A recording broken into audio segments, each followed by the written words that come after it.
Salut tout le monde, j'espère que vous allez bien. La vidéo de cette semaine est en collaboration avec Trois filles et l'enseignement autrement, mais elles n'y sont pas. On a simplement décidé de faire deux capsules séparées sur nos deux chaînes respectives, mais pour vous parler du même thème, pour que vous puissiez avoir plus de contenu. Donc aujourd'hui, on vous présente des albums que vous allez pouvoir utiliser pour le thème de la Saint-Valentin. Donc aujourd'hui, j'ai trois albums à vous présenter, deux albums en fait, puis un genre documentaire. Puis je vais vous dire aussi quoi faire avec ces livres-là, puis je vais vous expliquer un peu à quel cycle on peut les utiliser. Donc si ça vous intéresse, restez avec moi. Le premier album dont je veux vous parler, c'est un album de Simon Boulris et de Marilyn Fauché qui s'intitule Un ami lumineux. Je l'ai relu pour faire la capsule d'aujourd'hui parce que j'étais vraiment certaine que ça parlait que d'amitié dans ce livre-là, mais en le lisant, je me suis rendu compte que ça parle aussi du divorce des parents du petit Ludo, qui est le personnage principal. Donc si vous voulez parler, par exemple, d'amour envers les parents, de l'amour des parents envers les enfants, de comment gérer tout ce genre d'émotions-là, c'est un super bel album parce que ça commence comme ça en disant que ses parents se sont séparés puis qu'il est malheureux parce que chez son père, il a pas ses amis parce qu'il habite plus dans sa ville. Et puis après ça, il se fait un nouvel ami en fait qui est un homme qui travaille à faire changer les feux de circulation. Donc, j'ai trouvé ça très, très intéressant parce que c'est comment se faire un nouvel ami, puis les gestes d'amitié qu'on fait envers une nouvelle personne pour avoir son amitié, puis pour entretenir une relation interpersonnelle. Donc, moi, j'irais vraiment style lecture interactive. D'ailleurs, j'ai quelques questions là, que j'ai composées en lisant l'album. Donc, si ça vous intéresse, vous irez voir dans la barre d'informations ou bien peut-être que je créerai un document pour travailler avec cet album-là, mais j'irais vraiment soit dans le sens de l'amour parent-enfant, ou bien vraiment avec la relation d'amitié, puis plus sous l'angle de est-ce que tu as déjà rendu des services à des amis, c'est quoi le genre de geste de gentillesse que tu as envers un ami, pourquoi on fait ce genre de geste-là, parce que tu sais, on veut conserver l'amitié, puis les amis c'est gentil entre eux et tout ça. Donc c'est comme ça que j'utiliserai cet album-là. Je le trouve très pertinent pour le deuxième cycle, peut-être aussi avec le premier cycle, un peu moins avec les grands parce que c'est des thèmes qui sont un petit peu plus pour les plus jeunes, je trouve, mais je me verrais très bien le lire à mes élèves de 5e année là, aussi. Mais c'est vraiment un album que je conseille au deuxième cycle. Un autre énorme coup de cœur pour travailler le thème de l'amitié, c'est le grand livre de l'amitié pour les enfants. Il est vraiment énorme et il est absolument magnifique. Ce livre-là contient 10 fables dont les personnages sont des oiseaux.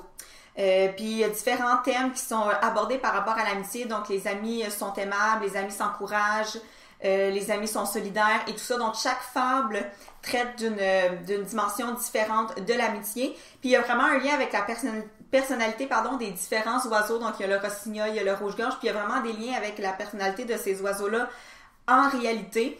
Puis ce qui est vraiment le fun, c'est qu'à chacune des fables, ensuite, il y a des pistes d'activités ou des questions à poser à l'enfant, des liens à faire avec notre propre vie. Fait que moi, je l'utiliserais vraiment en classe. Je l'utiliserais pour vrai à n'importe quel cycle. Moi, je l'utiliserai avec mes élèves en ce moment en 5e année parce que mes élèves, ils ont de la difficulté à se tolérer, ils ont de la misère à être solidaires ensemble. Il y a certains élèves qui ont des habiletés sociales un petit peu plus difficiles à développer. Puis ils savent pas trop comment se faire des amis, ils savent pas trop comment les conserver non plus, ils sont malhabiles là-dedans. Donc je lirais vraiment une fable avec eux, puis j'irais avec le questionnement. Puis je pourrais vraiment mettre une note en ECR là, par rapport à ça parce que les questions sont vraiment pertinentes. Donc je pense que je ferais juste la lecture de la fable, puis je ferais répondre à une petite fiche. Je ferais une discussion en grand groupe d'avant, puis après ça, je leur donnerais une petite fiche à répondre par rapport à est-ce que eux ils trouvent qu'ils sont des bons amis, est-ce qu'ils font des gestes d'amitié envers leurs amis, comment on se fait des amis, c'est quoi un bon ami, bref, tout ça. Je sais que c'est un thème abordé en ECR au deuxième cycle, mais troisième cycle, quand on commence à grandir, la puberté, devenir des pré-ados et tout ça, des fois nos relations vont changer, notre personnalité, tout ça. Donc je l'utiliserai sans problème au troisième cycle. Puis en plus, les dessins sont vraiment beaux. Puis il y a des informations aussi sur les oiseaux, donc si vous voulez savoir pourquoi dans telle fable ils ont utilisé le rouge-gorge, c'est écrit pourquoi ils ont décidé de prendre le rouge-gorge pour avoir certains traits de caractère. Donc super pertinent et album absolument magnifique. Le dernier livre dont je vais vous parler, malheureusement, je l'ai pas avec moi. Je l'ai oublié à l'école parce qu'on l'a utilisé pour faire notre planification de l'éducation à la sexualité. Je vais mettre une photo ici, là, c'est le carnet Love. En fait, c'est un carnet intime qui s'appelle Love pour les enfants de 9 à 12 ans qui traite de tous les sujets en lien avec la puberté, l'adolescence, les amours, la sexualité, tout ça. Puis il y a des pages qui parlent vraiment de est-ce que c'est un amoureux ou est-ce que c'est plus un ami, les sentiments qu'on peut ressentir envers une personne, c'est quoi les gestes qui sont acceptables, puis ça rentre vraiment dans l'intimité, la vie privée, est-ce que je peux donner un bec à telle personne, qu'est-ce que je peux faire avec les amis autour de moi, est-ce que, tu sais, bref, au 3e cycle, c'est super pertinent parce que surtout, là, c'est en 6e année, on commence à voir ça, des petites amourettes, puis là, des chicanes, puis là, oui, mais c'était mon chum, puis là, tout ça. Donc, pour aborder ce volet-là, l'amitié, l'amour, les relations interpersonnelles au 3e cycle, il est vraiment pertinent. Il y a des pages d'informations, mais il y a des pages d'activités aussi, des questions à poser aux enfants. Donc, moi, je me verrais vraiment faire une belle séquence en éthique, même si ça pourrait être jumelé avec la science, là, parce que ça parle de la puberté puis tout ça. Je me verrais vraiment utiliser ce livre. Ben, d'ailleurs, nous, on va l'utiliser pour enseigner la sexualité en 5e année, mais il peut être utilisé, comme je vous dis, de 9 à 12 ans. Fait que les thèmes qui sont abordés dans le nouveau programme de sexualité sont vraiment dans ce livre-là. Je vous le conseille à 100 000 %. Il est super bien fait, super bien vulgarisé, puis il est fait par une sexologue, pardon. Donc, les informations qui sont là sont justes, sont pertinentes, sont adaptées à l'âge des enfants. Fait que vraiment, là, je vous en ai déjà parlé, je pense, de ce carnet-là, parce qu'il est sorti il y a quelques années déjà, mais je le redécouvre en ce moment et je l'adore, je vous le conseille vraiment.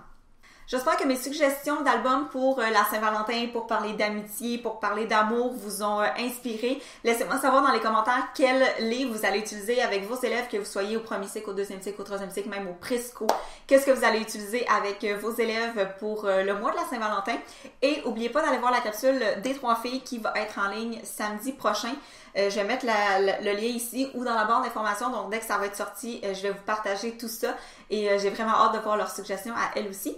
Et puis, merci d'avoir été là encore une fois cette semaine. On se voit dimanche pour un vlog, puis mercredi prochain pour une autre vidéo de prof. Bye!